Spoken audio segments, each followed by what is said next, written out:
channel. So, yun, hindi ako nakapag-video ng 2 araw. So, yun, i-clip ko na lang din dito kung nakita nyo kanina yung video ko na meron kami pinuntahan na isang private resort na ang papa ko kasi ang nag-request nun. Bigla ang lakad lang yon, so wala sa plano yon. So, yung weekend yun nangyari. So, yun kung makikita nyo dun sa video, wala lang. Basta lang nag-message lang sa akin yung kapatid ko lalaki, nang sabi sa akin, is nag-aaya yung father ko na gusto daw mag-swimming at yun, maghanap ng resort. Yung resort na yun, yung private resort na nakuha namin yun, ay malapit na malapit lang doon sa mismong subdivision namin or sa village namin. So, as in malapit lang para sa kabilang, kabilang street lang. Kasi doon sa area doon sa amin is maraming mga resort. So, yun, private resort. So, kami-kami lang naman. So, sister ko, yung brother ko, yung asawa lang niya, and then yung ibang tita ko. So, yun lang yung mga kasama doon ay yung tito ko. So, kami-kami lang. So, buong araw lang yun na swimming. And, di ba nga naman, so, wala kahit na celebration, wala talaga, walang may birthday, wala lahat. Ewan ko kung bakit naisipan mag-ayang mag-swimming. Ayun. So, yun, kaya okay naman din kasi doon kasi talagang sa inyo lang. So, dalawang yung may-ari nun is 2 resort yon. So, dito kami sa kabilang side, so medyo mahabang pool na hanggang 6 feet. Kasi may pangbata sa kabilang side, then 5 feet and 6 feet. So, doon lang naman kami. And yun, doon nga lang din nalaman na talagang heal na pala or magaling na talaga yung kamay ko as in wala na.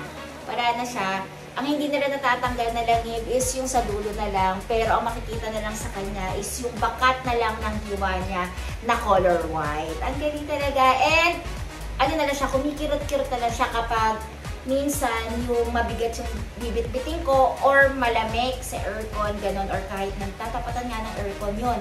Medyo kumikirot siya na parang may gumuguhit lang siya dito. So, yun, thankful naman ako dahil okay na siya kasi akala ko talaga hindi na siya gagaling kasi napakatagal niya. Ayun pala, kailangan lang pala kasi parang yung langib niya, natakpan lang siya. Siguro hindi pa siya tapos na talaga gumaling maigi. Then, yung nag-swimming kami dahil nababasa na siya kasi nung una binalutan pa namin, pinabalutan pa ng Band-Aid and Tapos yun, yung nabasa siya, dahil syempre siguro lumambot na yung yung balat niya, ayun, pusa na siya kanina. Kasi kakarating lang din namin na nab kanina umaga dito. So, syempre, may pasok na naman ngayon. So, balik condo na naman po tayo. So, yun yung ginawa ko kanina. Tapos gising ko, nagagalaw ko, nakaangat na lang siyang ganon. And then, kailangan na siyang tanggalin. Natanggal naman siya ng pusa. So, yun. And, tapos na rin ako mag-lunch, nakatulog na rin ako. Ngayon, ang gagawin ko naman kasi is aayusin ko itong kabilang room. Kasi, yung mismong isang room kasi ginawa namin yung NAV is pinagsama-sama ng lahat ng cabinet doon para yung damit namin dalawa ay doon. Siyempre, hindi pwede maghiwalay pa ng kwarto, diba? So, yun. And, aayusin ko lang din yung mga pinalaundry naming damit na bitbit din namin kanina kasi every Monday may dala kaming mga bagong laundering damit na kailangan ko na namang ayusin. Though ayos na sila, pero syempre kailangan na naman tupin ulit dahil nanggaling siya sa pinaka-tote bag. So yan mga kalokatseras. Kaya wala akong video ng 2 araw dahil parang feeling ko na mas gusto ko atang magpahinga muna dahil dire-diretso ng isang buong linggo ay nag-upload ako. So, yun. And yung plan nga pala na mamaya, siguro late na mamaya, susunduin na lang ako kanina na mag-grocery kami. Siguro separate na video na lang din yung ipapakita ko grocery dahil walang-wala na kami. And yung sa cereals namin kanina, ako kinain ko, as in, wala na siya laman. Then, nakapaglista na rin ako sa pinaka-phone ko kasi sa notepad na lang ako naglilista ng mga bibili namin para sa grocery mamaya. So, yun mga kalapatseras, yun lang. Siguro, samahan na lang muna ako kasi aayusin ko isa-isa itong mga damit ko. Nilabas ko na dito na ako mag-aayos dito mismo sa sala para maitupi ko ulit at mapag-hulay-hulay ko na ulit sa cabinet ang lahat ng aming mga damit. So, yun lang mga kalapatseras.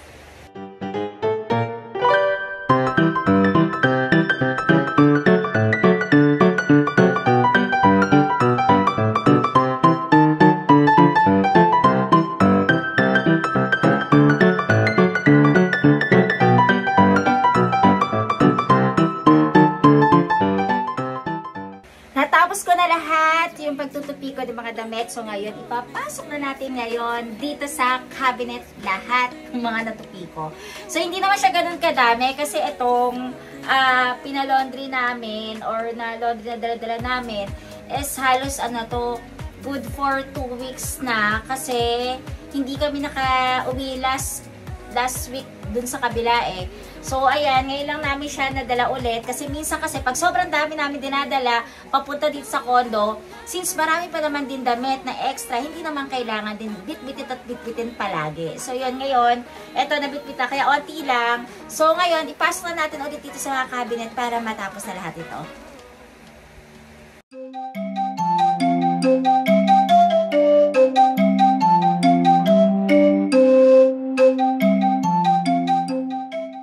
Ayan, tapos na ako mag-ayos ng damit at nailagay ko na lahat sa cabinet. So ngayon ang gagawin naman natin, dahil naiinitan na naman ako, so mag-prepare ako ng cold chocolate drink. Nga pala mga kalakotseras, yung cold na chocolate drink na hindi na ako bumibili muna ngayon kasi pag-decide na namin ni Nab, yung kapag yung mga malalaking ganon, yung Arla o kaya yung cowhead na chocolate, kailangan i-consume mo agad siya ng ilang days lang. So, madali siyang mapanis or masira kung hindi mo siya maubos kahit na nasa ref siya.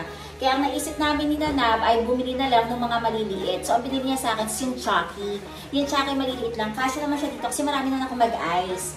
So, yun na ang gagawin ko ngayon sa yun na ang iinumin natin ngayon. So, ayan. Ito. So, ito na ilalagay ko ngayon sa dito. So, yan. Tatabi ko na lang yung pinaka-straw kasi sayang naman siya. Diba? So, yan na lang yung gagamitin natin. Tapos, lalagyan ko lang na maraming ice. So, yung ice na lalagay ko halos. Isang buong ganito yung nilalagay kong ice. So, yan. Yan, kung mapapansin yung mga kalakatseras, wala na pong mga laman ng mga cereals namin. And ito walang-wala na rin. Ito wala na rin laman. Biscuit wala na. Pagdating po dito, wala na rin pong laman. Ayan, wala na pong mga laman yan. Wala na silang laman. So, kailangan talaga namin mamaya mamili. Oh my God. It's no. Ayan. Lagyan na natin sa guys.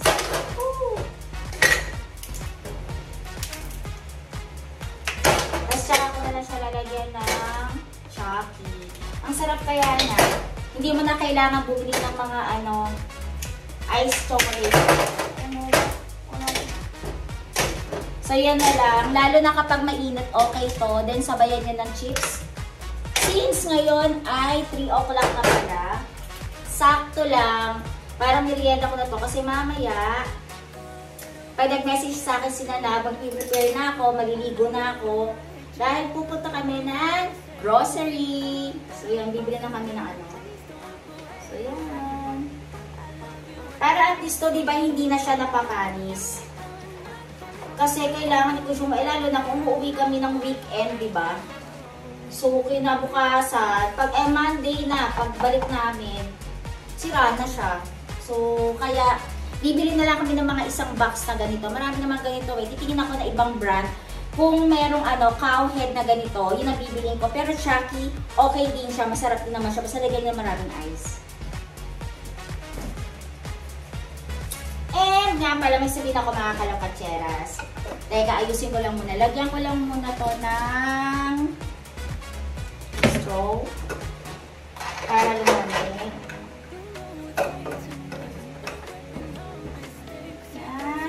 And then, sabayan natin ng Choco Crunchies. Ito kakainin ko ngayon. Kasi tapos na tayong mag-tupi ng mga damit.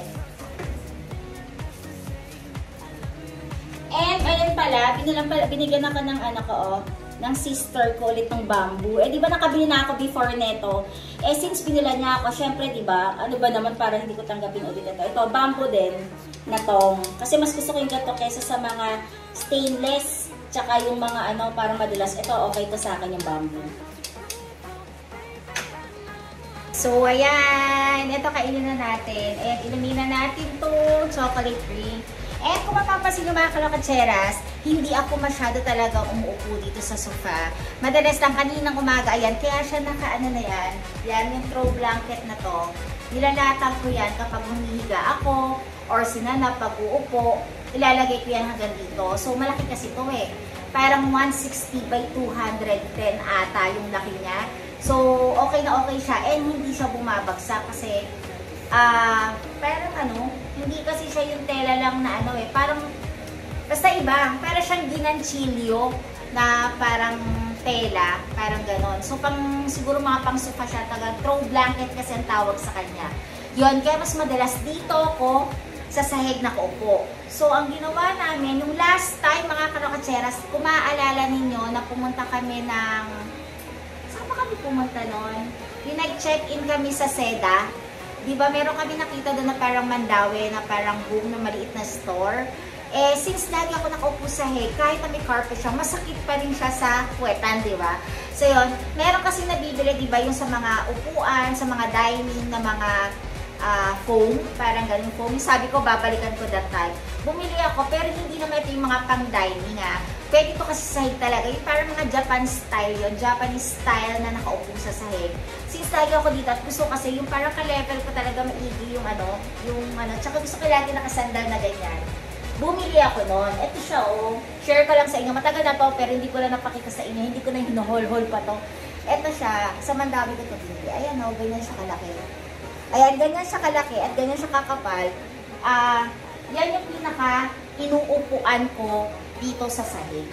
Kaya madalas dito, kapag naabutan ako ng nanap, pag kumakatakay sa pintuan, dito lang ako nakaupo, tapos dito siya nakahiga.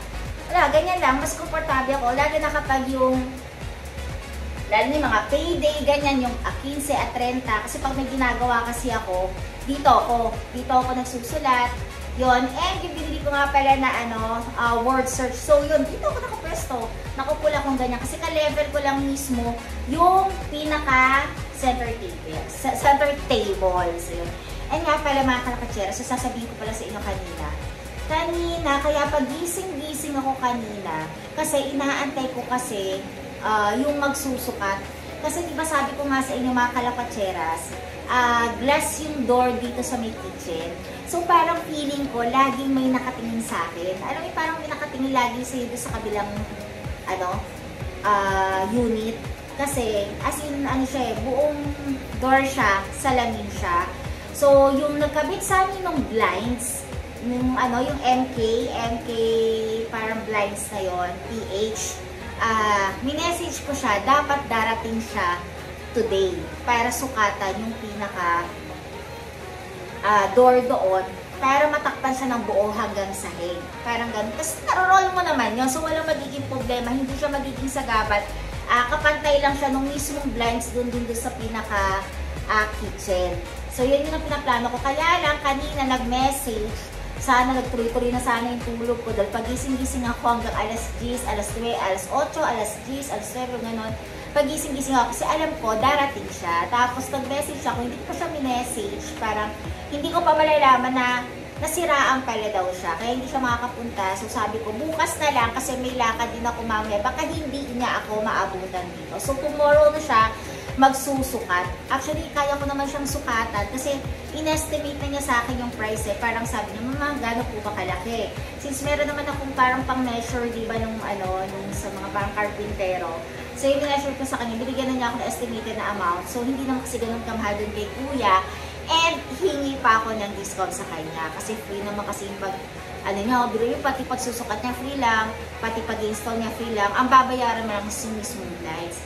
Eh, iniisip ko sana kung pati yung sa CR, yung sa pinaka-window ng CR ko palalagyan ko. Kaya lang, sinasabi sa akin na bababasa lang. Yes, parang feeling ko mababasa. Kaya siguro, glass din kasi siya na nakaharap din sa kabilang unit ko sa may likod. Ang ginawa ko na lang doon, nilagyan ko na lang siya nung magandang parang pang-gift wrap na white. Yun, tinakip ko na lang siya. Pero pagdating kasi dito sa loob, parang kita yung mga grills kasing ganon. So yun, okay na rin naman ako, hindi ko na lang din palalagyan. Kaya kanina nag-message ako na ang palalagyan ko lang is yung pinaka-door. So yun lang mga kalakcheras. So yun lang ang ganap ko today dahil mamaya mag-prepare na ako. Naisip ko rin kung ano susutin ko mamaya. Ganon kasi ako kapag aalis, laging parang bago yung oras na alis na kami, nagdi-decision pa ako kung ano susuotin ko palabas, kung saan ako pupunta, ganyan. So, yun lang mismo yun, hirap na ako mga kalaktsera. So, yun lang naman yung ganap today. Siguro medyo mahaba na itong video ko mga kalaktsera. So, ganun pa din. Yung mga hindi pa po subscribe sa YouTube channel ko, please subscribe na po kay Jana Katseras. Then, please like, share na rin po. And also, syempre, inuulit ko po, pa-subscribe na rin po yung mga hindi pa po subscribe. So, yun lang po today. Thank you for watching. So, see you tomorrow. Bye-bye!